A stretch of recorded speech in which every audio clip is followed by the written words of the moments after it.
കേരളം ഞെട്ടലോട് കൂടി കേട്ടൊരു കഥയല്ല യാഥാർത്ഥ്യം. ഇത് നമ്മൾ നോർത്ത് ഇന്ത്യൻ സൈഡിലും അതേപോലെ ഈസ്റ്റ് ഇന്ത്യ ആ ഭാഗത്തൊക്കെ നമ്മൾ കേട്ടിട്ടുണ്ട് ഇങ്ങനത്തെ നരബലിനെ കുറിച്ച് എന്ന് പറഞ്ഞിട്ടുണ്ടെങ്കിൽ ആഭിചാര കർമ്മങ്ങൾ. അതേപോലെ നമ്മൾ പല പല സിനിമകളിലെ കണ്ടിട്ടുണ്ടാവും നരബലി കാര്യങ്ങളൊക്കെ കൊടുക്കുന്നത്. അങ്ങനത്തെ ഒരു സംഭവം നമ്മുടെ ഈ ഒരു സാക്ഷരത എന്ന് പറഞ്ഞിട്ടുണ്ടെങ്കിൽ 90% മുകളിൽ സാക്ഷരതയുള്ള ഈ ഒരു കേരളത്തിൽ സംഭവിച്ചിരിക്കുകയാണ്. സംഭവം സത്യാവസ്ഥ ഇപ്പോൾ പല അന്വേഷണങ്ങളും കൂടിയിട്ട് ഇപ്പോൾ നമ്മൾ കഴിഞ്ഞ 2-3 ദിവസമായി ഈ ഒരു ന്യൂസ് കേട്ടുകൊണ്ടിരിക്കുന്നത്. പക്ഷേ സത്യാവസ്ഥ ഇന്നിപ്പോൾ പുറത്തു വന്നിരിക്കുകയാണ്. അതെന്താണ് സംഭവം എന്നാണ് ഞാൻ നിങ്ങളുടെ ഫ്രണ്ടിലേക്ക് പറയാൻ പോകുന്നത്. രണ്ട് സ്ത്രീകൾ അതിദാരുണമായി കൊല ചെയ്യപ്പെടുന്നു. അതിദാരുണം എന്ന് പറഞ്ഞിട്ടുണ്ടെങ്കിൽ അത് കുറഞ്ഞു പോകും എന്നാണ് എനിക്ക് പറയാനുള്ളത്. കാരണമുണ്ട്.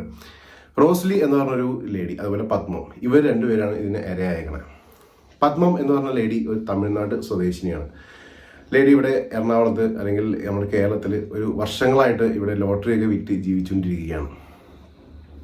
ഡെയിലി അവർക്ക് ജീവിച്ചു പോകാനുള്ള ആ ഒരു ചിലവും കാര്യങ്ങളൊക്കെ ഒപ്പിച്ചുകൊണ്ട് പോരുന്ന ഒരു ജീവിതമായിരുന്നു അവരുടേത്.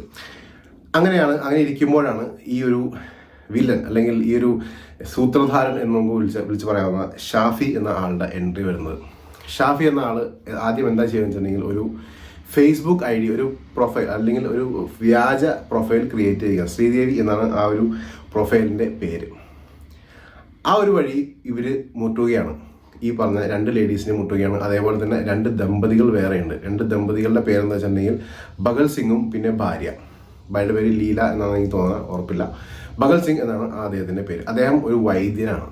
ഫേസ്ബുക്ക് വഴി ചാറ്റ് ചെയ്ത് ഇവരുടെ വിശ്വസിപ്പിക്കുന്നു ഇവർ സിദ്ധനാണ് എന്നൊരു രീതിയിൽ ഈ 2 ദമ്പതികളെയും പുള്ളി വിശ്വസിപ്പിക്കുന്നു.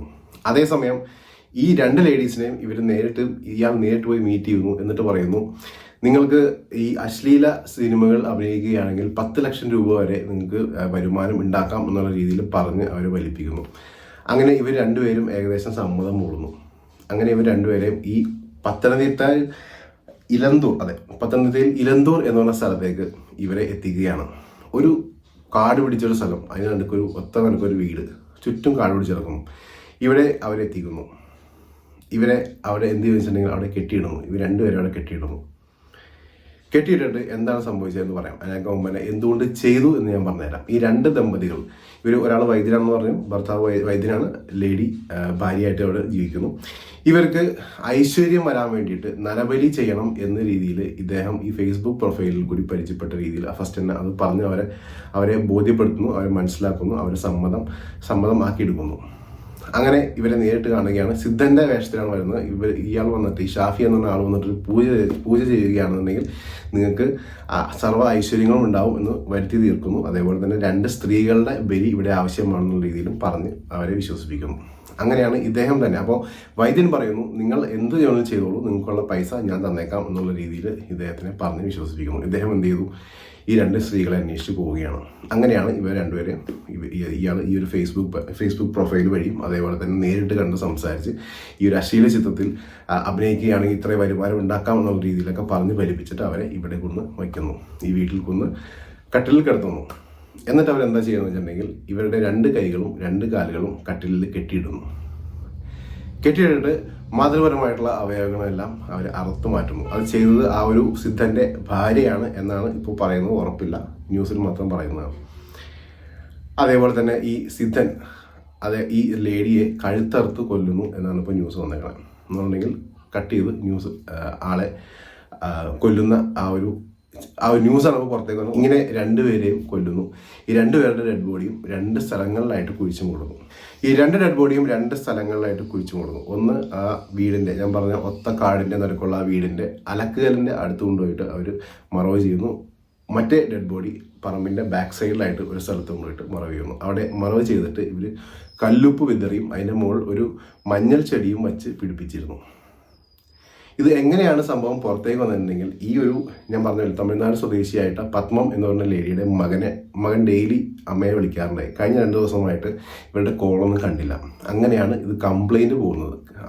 ആ പയ്യൻ കേരളത്തിൽ വന്നിട്ട് ഇവിടെ കംപ്ലൈൻറ്റ് കൊടുക്കുന്നു. കംപ്ലൈൻറ്റ് കൊടുത്തതിന് ഭാഗമായിട്ടാണ് അന്വേഷണം തുടങ്ങുന്നത്. അന്വേഷണം പോയത് CCTVയും അതേപോലെ തന്നെ മൊബൈൽ നെറ്റ്വർക്ക് വെച്ചിട്ടാണ് പോയത്. മൊബൈൽ നെറ്റ്വർക്ക് ലാസ്റ്റ് വന്നത് തിരുവല്ലയിൽ വെച്ചിട്ട് മൊബൈൽ നെറ്റ്വർക്ക് ഫുള്ളായിട്ട് കട്ടായിപ്പോയി. ആ അന്വേഷണത്തിന്റെ ഭാഗമായിട്ടാണ് ഷാഫിയെ പിടികൂടുന്നതും പിന്നെ ചോദ്യം ചെയ്യലിന്റെ ഭാഗമായിട്ടും ഈ റോസ്ലിന്റെ കഥയും പുറത്തേക്ക് വരുന്നു. അങ്ങനെയാണ് ഈ 2 ലേഡിയും അവിടെ തന്നെയാണ് മരണപ്പെട്ടതും അല്ലെങ്കിൽ കൊല ചെയ്യപ്പെട്ടതും അവിടെ തന്നെയാണ് മറവ് ചെയ്തെന്നുള്ള നിഗമനത്തിലേക്ക് പോലീസ് എത്തിയിരിക്കുന്നത്. ഇപ്പോൾ സംഭവിച്ചത് എന്താ വെച്ചിട്ടുണ്ടെങ്കിൽ 6 പീസായിട്ടാണ് ഇവർ ഈ ഒരു 2 ലേഡീസിൻ്റെ ഡെഡ് ബോഡിയെ കുഴിച്ച് അറുത്ത് മാറ്റിയിട്ടിരിക്കുന്നത്. ഇന്നത്തെ ന്യൂസ് പ്രകാരം പല മാംസ കഷ്ണങ്ങളും ഉപ്പിട്ട് സൂക്ഷിച്ചു വച്ചു എന്നുകൂടി റിപ്പോർട്ടുകൾ വരുന്നുണ്ട്. ഉപ്പിട്ട് ഭരണിയിലാക്കി സൂക്ഷിച്ചു വച്ചു എന്നുകൂടി റിപ്പോർട്ട് വരുന്നുണ്ട്. ഇത്രയും ദാരുണമായിട്ടുള്ളൊരു കൊലയാണ് നമ്മുടെ കേരളത്തിൽ ഇപ്പോൾ ഈ കഴിഞ്ഞ 2-3 ദിവസമായിട്ട് ന്യൂസ് പുറത്തേക്ക് വന്നിരിക്കുന്നത്. ഷാഫി എന്ന ആ ഒരു സിദ്ധന്റെ വേഷമണിഞ്ഞ് ഈ 2 ദമ്പതികളെയും പറ്റിച്ചപ്പോൾ ഷാഫി എന്ന ആള് ആ ഒരു ഫേസ്ബുക്ക് ID വെച്ചിട്ട് ഈ 2 ലേഡീസിനെയും പറ്റിച്ചപ്പോൾ ഇദ്ദേഹം പ്ലാൻ ചെയ്ത് മറ്റെന്തോ ആണ്. ഇദ്ദേഹത്തിൻ്റെ ബാക്ക്ഗ്രൗണ്ട് ചെക്ക് ചെയ്തപ്പോൾ ഇദ്ദേഹത്തിൻ്റെ സുഹൃത്ത് വഴി പുറത്തേക്ക് വന്നു വെച്ചിട്ടുണ്ടെങ്കിൽ ഇദ്ദേഹത്തിന് ബസ്സും അതേപോലെ ലോറിയും ഒക്കെ അതിൻ്റെയൊക്കെ മുതലാളിയാണ്. ബസ്സിൻ്റെയും ലോറിയുടെയൊക്കെ മുതലാളിയാണ്. അതുകൂടാതെ തന്നെ ഇവിടെ വേറെ പല ഇല്ലീഗൽ ട്രേഡിംഗ് വരെ പുള്ളി നടത്തിയിട്ടുണ്ട് എന്നുള്ള ആ ഒരു എന്താ പറയുക വെളിപ്പെടുത്തലാണ് ഇദ്ദേഹത്തിൻ്റെ ഫ്രണ്ട് പറഞ്ഞത്. കാരണം ഈ ഷാഫി എന്ന ആൾ ഫ്രണ്ടിനെ വേണ്ടി കൊടുക്കാനോട് ശ്രമിച്ചു. ഫ്രണ്ട് അദ്ദേഹത്തിൻ്റെ പേര് ഞാൻ പറയുന്നില്ല. ഫ്രണ്ടാണ് ഇദ്ദേഹത്തിന് ഇത് ചെയ്യാനുള്ള ആ ഒരുക്കങ്ങളൊക്കെ ചെയ്തത്. ആ ലേഡി പത്മം എന്നുള്ള ലേഡിയെ കോണ്ടാക്ട് ചെയ്യാനും അതേപോലെ തന്നെ കാർ റെന്റിന് കൊടുത്തതൊക്കെ ഈ ഫ്രണ്ടാണ് എന്നുള്ള രീതിയിൽ ഷാഫി മൊഴി കൊടുത്തിട്ടുണ്ടായി. പക്ഷേ അതൊക്കെ പച്ചക്കള്ളമാണെന്നാണ് ഇദ്ദേഹത്തിൻ്റെ ഫ്രണ്ടിൻ്റെ ആ ഒരു മൊഴി കൂടി പുറത്തേക്ക് വന്നേക്കണം. അപ്പോൾ ഇദ്ദേഹം ഫ്രണ്ടിനെ കുരിക്കിയപ്പോൾ ഫ്രണ്ട് തിരിച്ചൊരു പണിയൂടി കൊടുത്തു. ഇദ്ദേഹത്തിൻ്റെ ആ ഒരു കഞ്ചാവിൻ്റെ എന്തോ സംഭവമൊക്കെ ഉണ്ടെന്നുള്ള രീതിയിലുള്ള ഡീറ്റെയിൽസും കൂടി ഇപ്പോൾ ഷാഫിയുടെ തലയിലേക്ക് വന്നിരിക്കുകയാണ്. അപ്പോൾ കേരളത്തിൽ ഇപ്പോൾ നമ്മൾ വിദ്യാഭ്യാസം ഉണ്ട് എന്നുകൊണ്ട് യാതൊരു കാര്യമില്ല എന്നാണ് പേഴ്സണൽ അഭിപ്രായം. നമ്മൾ കഴിഞ്ഞ കൊല്ലം അതിന് മുമ്പത്തെ കൊല്ലമൊക്കെ നരബലിനെ കുറിച്ച് നമ്മൾ കേട്ടിട്ടുണ്ട്. പക്ഷേ ഇത്ര ദാരുണമായിട്ടുള്ള നരബലിയും കാര്യങ്ങളും നമ്മൾ ചെയ്തിട്ടില്ല. അത് ഈ ഒരു സിറ്റുവേഷൻ അല്ലെങ്കിൽ ഈ 2022 വർഷമായിട്ടും നമ്മൾ പഴയ ചിന്താഗതിയൊക്കെ വെച്ചിട്ട് ഇപ്പോഴും നരബലിയൊക്കെ ആയിട്ട് ആ ഒരു വിശ്വാസത്തിലിരിക്കുന്നു. ആ ഒരു 2 ലേഡീസിൻ്റെയും ആ ഒരു ബ്ലഡ് എടുത്തിട്ട് ഇവർ വീട് മൊത്തം വിതറി എന്നുള്ളതാണ്. അല്ലെങ്കിൽ വീട് മൊത്തം പൂശി എന്നുള്ള അവരുടെ പറമ്പ് നിറച്ച് പൂശി ഐശ്വര്യത്തിന് വേണ്ടി പൂശി എന്നുകൂടി പറയുന്നുണ്ട്. എങ്ങോട്ടാണ് നമ്മുടെ കാലം പോകുന്നത്, എന്താണ് നമ്മുടെ അവസ്ഥ എന്ന് നമുക്ക് ഇപ്പോഴും പിടിയിട്ടുന്നില്ല. നമ്മൾ ഇത്രയും വിദ്യാഭ്യാസമുള്ള ആൾക്കാർ തന്നെ നമ്മുടെ നാടിൻ്റെ ആ ഒരു പേര് നമ്മൾ കളയുകയാണ് അല്ലേ. അപ്പോൾ ഇതാണ് സത്യ കഥ പുറത്തേക്ക് വന്നത്. ഇനിയും ഇൻവെസ്റ്റിഗേഷൻ നടക്കുന്നുണ്ട്. ഇനിയും ചുരുളൊഴിയാത്ത കുറേ സത്യങ്ങൾ ഇനിയും പുറത്തു വന്നേക്കാം. അപ്ഡേറ്റ്സ് വരുന്നതാണ്. ചാനൽ ഒന്ന് ഫോളോ ചെയ്തേക്കാം. അടുത്ത വീഡിയോ കാണാം. Thank you.